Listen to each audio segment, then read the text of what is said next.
My wife gave birth and went insane. She threatened me, abandoned me and our daughter, then reappeared. Years later, with a new rich husband wanting full custody. She thought she won, but she failed to realize I had an ace up my sleeve. My biggest dream in life was always to be the world's greatest dad. Ever since I was a teenager, I imagined myself sipping hot coffee out of a cheesy Father's Day mug, dropping my kids to sports practice, and posing for family portraits, making silly faces I was too old to make. It was a simple dream, but a perfect one. That dream came true 5 years ago. The day my wife and I brought Isabella home was the best of my life. I spent that night by Isabella's side, singing off-key lullabies and changing her diapers. I talked to her about how one day she'd come running home from school, her little arms high in the air, handing me drawings she'd made of Super Dad. I couldn't wait for that day. But unfortunately, life isn't like the movies. My wife developed postpartum, something doctors forewarned because of her pre-existing mental disorders. They said she might experience mood swings, but not much more. Well, it was much more than mood swings. Within 4 weeks of Isabella being home, my wife began lashing out. Seemingly overnight, she became angry, erratic, borderline schizophrenic and violent. She'd throw things, scream at Isabella for crying, curse me out. I remember sitting down with her one day. "Please, let's see a doctor," I begged, but her eyes were stone cold, piercing daggers into my soul. Before I knew it, she was shouting again, her roars making Isabella cry. I had to lock myself in Isabella's room and hold her for hours. Over time,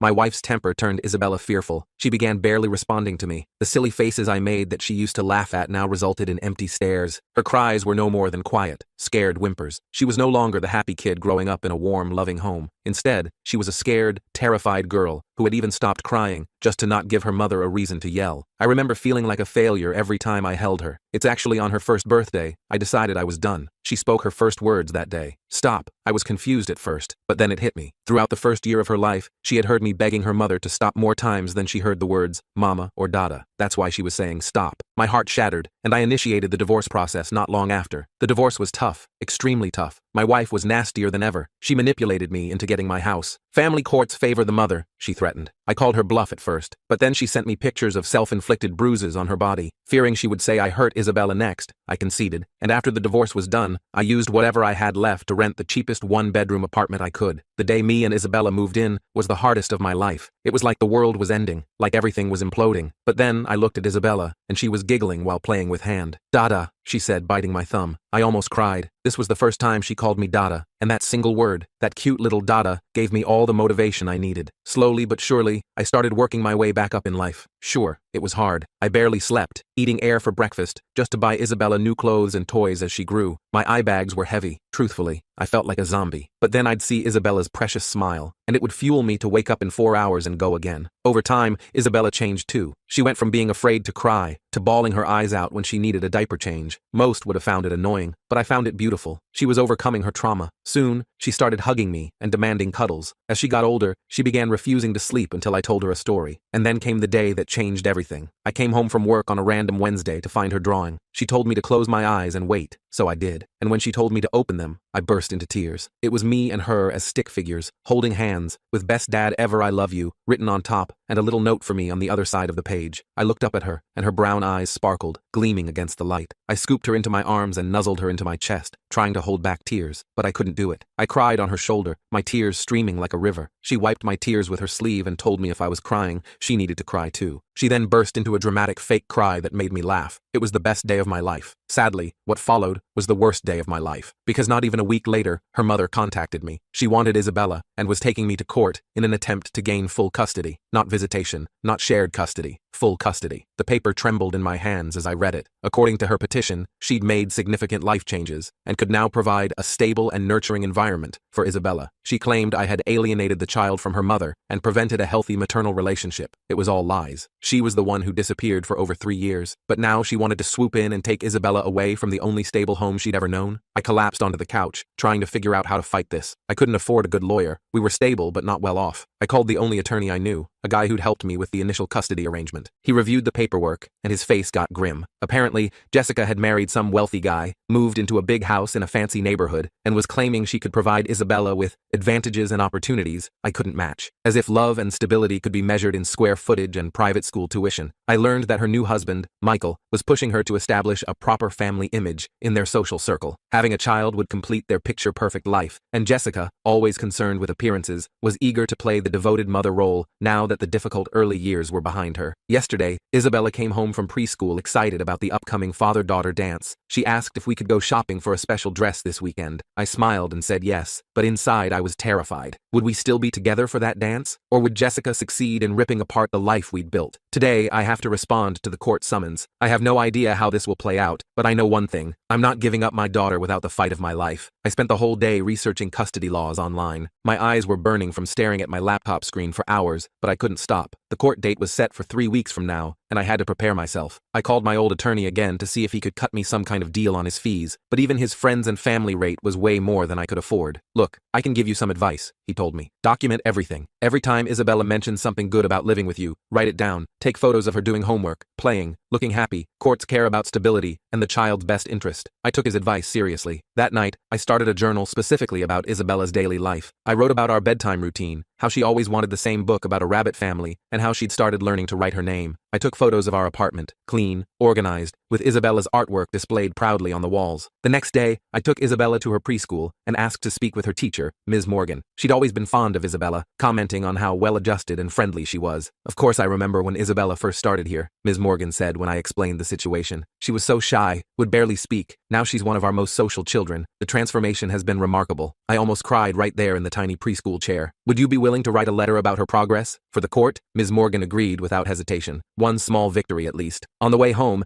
Isabella chatted happily about the class pet, a hamster named Cheese. For a moment, watching her in the rearview mirror gesturing excitedly, everything felt normal. Then I remembered the court summons sitting on my kitchen counter, and my stomach twisted. I called my parents that evening after Isabella was asleep. They lived 3 states away and couldn't help much practically, but I needed their support. My mom immediately offered to send money for a lawyer. We've been saving for a new roof, but this is more important, she insisted. I swallowed my pride and accepted. Family helps family. That's what I'd always taught Isabella. The next day, I used the money as a retainer for a lawyer who specialized in family law. Her name was Sarah, and her office was small but neat. She listened carefully to my story, taking notes and nodding. Jessica's absence for 3 years works in your favor, Sarah explained. But judges can be swayed by dramatic turnarounds and second chances. We need to show that Isabella's best interest is to stay with you, the parent who's been constant in her life. I left feeling slightly more hopeful. Back at work, I explained the situation to my boss and asked for flexible hours during the court proceedings. He was understanding. He had kids of his own and knew what was at stake. That weekend, I took Isabella shopping for her dance dress as promised. We found a purple one with sparkles that made her twirl around the store gleefully. The saleswoman commented on what a cute daughter I had, and I felt a surge of both pride and fear. I couldn't lose her. While we were out, I got a text from an unknown number. It was Jessica, asking to see Isabella before the court date. My first instinct was to refuse. She hadn't bothered to see her daughter in 3 years. Why start now? But Sarah had warned me that appearing uncooperative could hurt my case. I texted back suggesting a public meeting at the park near our apartment. She agreed, and we set a date for the following Saturday. I didn't tell Isabella who we were meeting. I didn't want to get her hopes up or confuse her. The night before the meeting, I barely slept. What if Isabella didn't recognize her mother? What if she did, and was upset? What if Jessica tried to manipulate her? The questions kept circling in my mind until my alarm finally went off. We arrived at the park early. Isabella was excited about the playground, completely unaware of what was about to happen. I spotted Jessica before she saw us. She looked different. Designer clothes, perfect hair, expensive-looking sunglasses. Michael stood beside her, presumably the new husband. When she approached, Isabella hid behind my legs, suddenly shy with these strangers. Jessica knelt down to Isabella's level. "Hi, Isabella. Do you remember me? I'm your mommy." Isabella looked confused, glancing up at me for confirmation. I nodded gently, and she turned back to Jessica. "You're in the pictures," Isabella said finally. Jessica's smile faltered slightly, but she recovered quickly, pulling out a gift-wrapped package. "I brought you something special." Inside was an elaborate doll that probably cost more than our weekly grocery budget. Isabella thanked her politely, the way I'd taught her to accept gifts, but she didn't seem particularly impressed. After some awkward small talk, Jessica suggested ice cream. I agreed, and we walked to a nearby shop. Michael barely spoke to me, but was overly enthusiastic with Isabella, telling her about the swimming pool at their house and the room they'd prepared for her. Isabella listened wide-eyed, but kept returning to my side. I could see Jessica getting frustrated by this. "She's just shy," Jessica told Michael loudly enough for me to hear. "Once she's living with us, she'll open up more." I bit my tongue. Making a scene wouldn't help anyone, especially Isabella. The meeting ended after about an hour, with Jessica promising Isabella they'd see each other again soon. As we walked home, Isabella was quiet, clutching her new doll. "Did you have fun?" I asked carefully. "That lady is really my mom?" she asked, looking confused. I nodded. "Yes, but she's been away for a while. Do I have to go live with her now?" My heart broke at the worry in her voice. "No, sweetie, you're staying with me. The judge just needs to talk to all of us to make sure everything's okay." She seemed satisfied with that answer, but that night she climbed into my bed around midnight, something she hadn't done in months. The next week was a flurry of preparation. Sarah helped me gather documents, Isabella's school records, medical history, even receipts showing I'd consistently provided for her needs. Ms. Morgan delivered her letter, a glowing testimony about Isabella's progress and how well-adjusted she was. Meanwhile, Jessica ramped up her campaign. She sent Isabella expensive gifts almost daily, toys, clothes, even a tablet that I thought was completely inappropriate for a 5-year-old. I documented each gift, but let Isabella keep them. I didn't want her to feel caught in the middle. 2 days before the court date, I received a disturbing call from Isabella's preschool. Jessica had shown up there, demanding to see Isabella and claiming she had legal rights as her mother. Thankfully, the school had called me instead of letting her in, but it rattled me. I immediately called Sarah, who filed an emergency motion restricting Jessica from contact with Isabella outside of agreed-upon meetings. The night before court, Isabella sensed my anxiety despite my efforts to hide it. As I tucked her into bed, she reached up and patted my cheek. "Don't worry, Daddy. I want to stay with you," she said, with the simple certainty of a child. I held it together until I closed her bedroom door, then sat on the kitchen floor and cried silently. The thought of losing her was unbearable. Court day arrived with gray skies and drizzling rain. My neighbor, Mrs. Johnson, had agreed to watch Isabella for the day. She was a retired kindergarten teacher who adored Isabella, and I trusted her completely. Isabella gave me an extra tight hug before I left, as if she somehow understood the importance of the day. The courtroom was intimidating, all polished wood and formal atmosphere. Jessica was already there with Michael and their lawyer, who looked expensive in his tailored suit. Sarah squeezed my arm reassuringly as we took our seats. The judge, an older woman named Judge Taylor, reviewed the case files before addressing us. Jessica's lawyer went first, painting a picture of a mother who had made mistakes, but had transformed her life, and now could provide Isabella with every advantage. He emphasized the beautiful home, the excellent school district, the financial stability. He also implied that I had deliberately kept Isabella from having a relationship with her mother. When it was Sarah's turn, she methodically presented the evidence of my consistent care for Isabella. She submitted Ms. Morgan's letter, photos of our life together, and medical records showing I'd never missed a checkup or vaccination. Most importantly, she highlighted Jessica's 3-year absence. "Your Honor, Ms. Parker voluntarily disappeared from Isabella's life during crucial developmental years," Sarah argued. "Now that Mr. Thompson has created a stable, loving environment, she wants to disrupt it based solely on material advantages." The judge asked several pointed questions to both sides. She seemed particularly interested in why Jessica hadn't utilized her visitation rights for so long. Jessica claimed she had been working on herself and didn't want to expose Isabella to her journey. I noticed she never actually apologized for abandoning our daughter. After several hours, Judge Taylor called a recess. She ordered both parties to meet with a court-appointed evaluator who would assess both households and Isabella's well-being. The final hearing would be scheduled after the evaluation was complete. Outside the courtroom, Jessica approached me, Michael hovering protectively behind her. "This would be easier if you'd just be reasonable," she told me quietly. "Isabella deserves the best life possible. You know you can't give her what we can." "She deserves stability and love," I countered. "Those can't be bought." She laughed lightly. "So noble, but let's be realistic. Your apartment, your job, do you really think that's the best you can do for her? We have a college fund set up already." I walked away before I said something I'd regret. Sarah caught up with me in the parking lot. "You did well in there," she assured me. The judge seemed concerned about Jessica's absence. "Now we just need to make sure the evaluation goes smoothly." The evaluator, Dr. Williams, scheduled home visits for the following week. I spent days cleaning our apartment, making sure Isabella's room looked its best, stocking the fridge with healthy foods. It felt ridiculous to be so nervous. This was our normal life after all, but I knew how much was riding on his impression. The day of our evaluation, Isabella was fortunately in a good mood. She proudly showed Dr. Williams her books, her small collection of stuffed animals, and the corner where we did art projects together. I answered his questions honestly about our routines, discipline approaches, and how we handled Isabella's questions about her mother. "And the bedroom situation?" he asked, noting our 2-bedroom apartment. "Isabella has her own room," I explained. "It's small, but it's her space. She helps decorate it, picks the bedding, everything." Dr. Williams nodded, making notes. He spent about 2 hours with us, observing our interactions and talking to Isabella alone for a short time. Before leaving, he thanked us both and gave Isabella a sticker, which she immediately placed on her favorite stuffed rabbit. A few days later, I learned that Dr. Williams had visited Jessica's home. Through Isabella's preschool grapevine, amazing what parents will share in the pickup line, I heard that Jessica had created a princess room, complete with canopy bed and custom murals. I tried not to let it bother me. Surely the evaluator would look beyond material things, but doubt crept in anyway. The week after the evaluations, I received a disturbing call from Mrs. Johnson. Jessica had shown up at our apartment building, asking neighbors questions about me, what time I came home, whether I ever had visitors, if they ever heard Isabella crying. It felt like she was building a case against me by fishing for negative information. Sarah advised me to document this, but not confront Jessica. "It looks desperate on her part," she assured me. "Let her keep digging. She's only making herself look bad." The final straw came when Isabella came home from preschool confused and upset. Apparently, Jessica had shown up again and told Isabella that soon she'd be living in a big, beautiful house with a real mommy. Ms. Morgan had intervened, but the damage was done. That night, Isabella had a nightmare and climbed into my bed, clutching her rabbit. I don't want to go away, Daddy, she whispered. I held her close. I'm doing everything I can to make sure you stay right here with me. Sarah filed another motion the next day,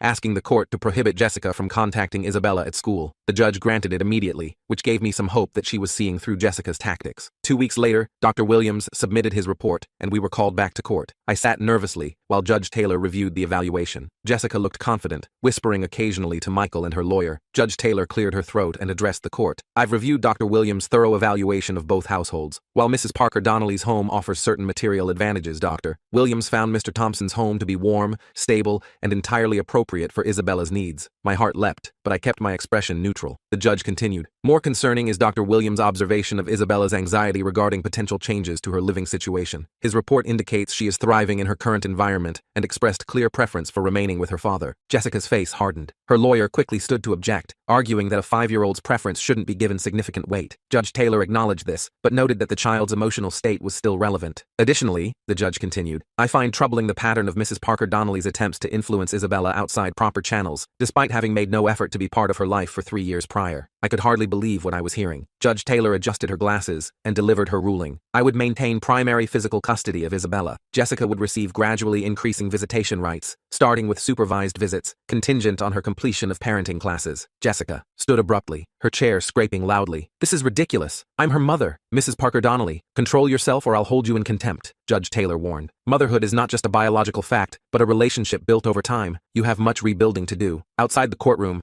I called Mrs. Johnson with the news. I could hear Isabella in the background asking questions. Tell her I'm bringing home pizza to celebrate, I said, my voice breaking with relief. As I hung up, I saw Jessica and Michael exiting the building. She stopped when she saw me, her expression unreadable. This isn't over, she said quietly. I'll be seeing a lot more of Isabella now, and eventually, she'll see which life is better. I took a deep breath. I hope you do become a consistent part of her life. She deserves that. But don't ever think you can buy her love. She turned away without responding. I watched them walk to their expensive car, feeling not triumph, but exhaustion and lingering concern. This victory was important, but I knew it wasn't the end of our story. Jessica would be part of Isabella's life now, a complication I'd have to manage carefully. That evening, Isabella and I ate pizza on our living room floor, watching her favorite movie. When I tucked her in later, she seemed more relaxed than she had in weeks. Daddy, she whispered as I kissed her goodnight. I'm glad I get to stay in our home. Me too, sweetheart, I said, smiling. Me too. The next morning, reality set in. Isabella's first supervised visit with Jessica was scheduled for the following weekend. I had to prepare her emotionally while putting aside my own complicated feelings, and I still had to figure out how to afford the ongoing legal fees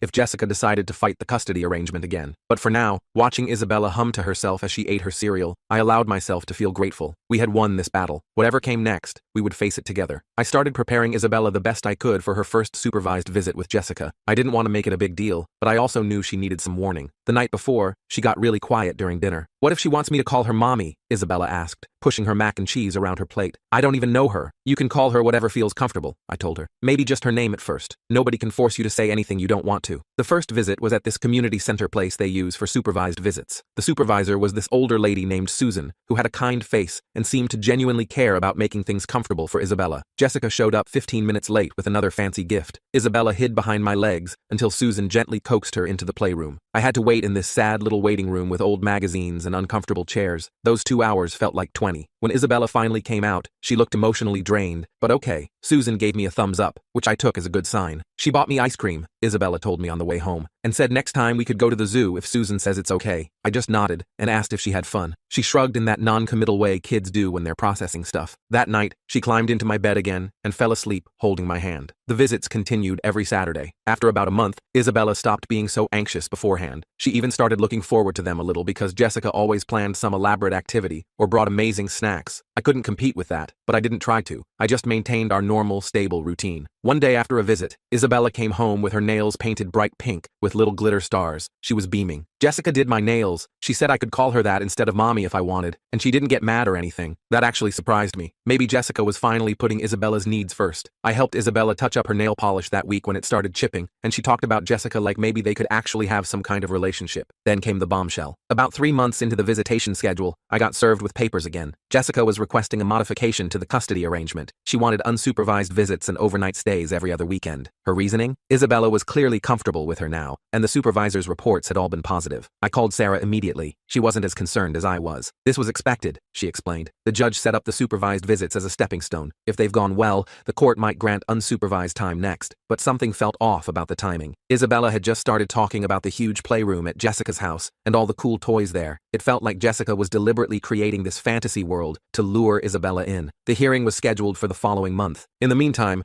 I started noticing subtle changes in Isabella. She began comparing our apartment unfavorably to Jessica's house. She asked why we couldn't have a swimming pool or a trampoline in our backyard, which we didn't even have. One day she came home and announced that Michael had promised to teach her to ride a horse once she started staying overnight. I tried not to show my frustration. That sounds fun, but remember, horses are a big responsibility. It's not just about riding them. She rolled her eyes, something she'd never done before. I know that. Michael has horses at his lake house. They have special people who take care of them. Great. How was I supposed to compete with horses and lake houses? I brought it up to Sarah, who advised me to document these conversations, but not make a big deal about them to Isabella. Kids are impressionable, she said. Jessica is clearly trying to buy Isabella's affection, but eventually, Isabella will see through that. The day before the hearing, Isabella came home from her visit, unusually quiet. I tried asking about her day, but she just shrugged and went to her room. Later, I found her sitting on her bed, looking at a photo album I'd made of our life together. Everything okay, sweetie? I asked, sitting beside her. She nodded, then hesitated. Jessica said I'll have my own bathroom when I stay overnight, with special towels that have my name on them. That sounds nice, I said carefully. She also said, Isabella trailed off, looking uncomfortable. She said that you probably don't want me to go because you're jealous that they have more money than you. I took a deep breath to control my anger. Using a 5-year-old as a messenger was low, even for Jessica. Money isn't what makes a home, Bella. It's love and feeling safe and having people who are always there for you no matter what. She nodded and leaned against me. I know. I like our home. The hearing the next day was tense. Jessica arrived looking perfectly put together, while I felt rumpled despite wearing my best shirt. Her lawyer presented the supervisor's positive reports and argued that continuing the restrictions was unnecessary. Sarah countered by raising concerns about Jessica using material things to influence Isabella and making inappropriate comments about me. The judge listened carefully to both sides. To my surprise, Susan, the supervisor, asked to speak. She explained that while the visits had gone well on the surface, she had concerns about the way Jessica seemed to be trying to buy Isabella's affection rather than building a genuine relationship.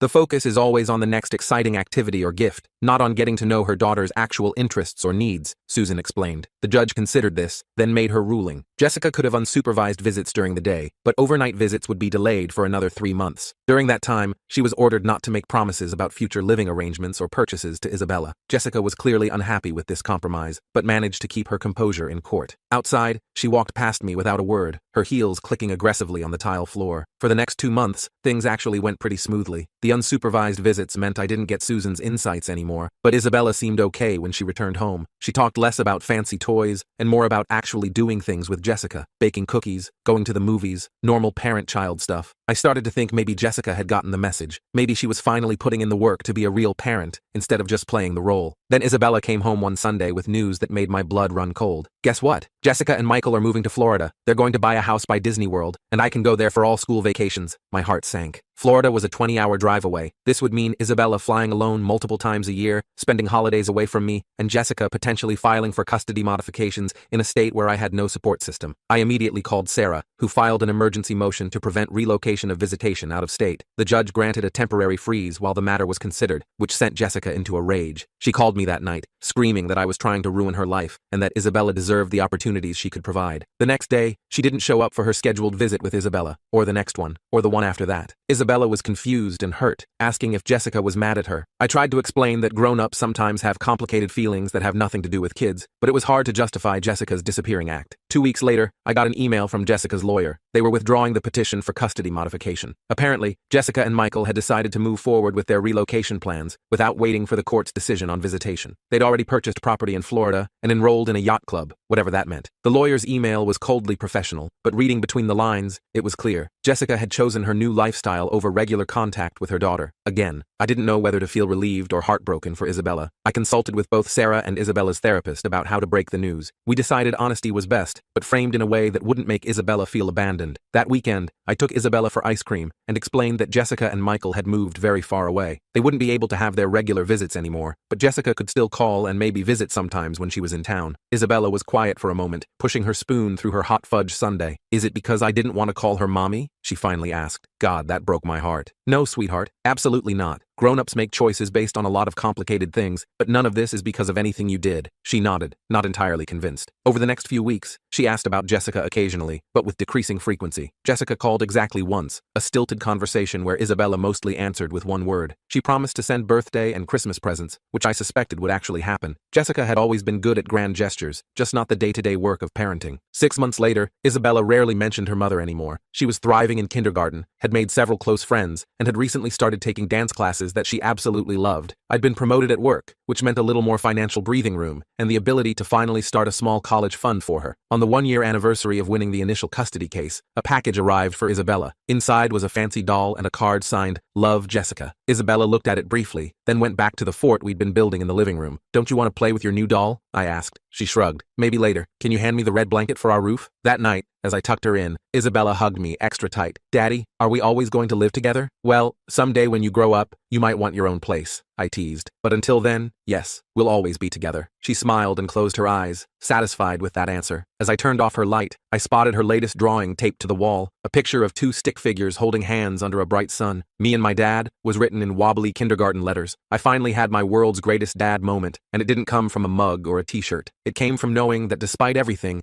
Isabella felt safe, loved, and completely at home. No court battle, fancy house, or Disney World vacation could ever compete with that.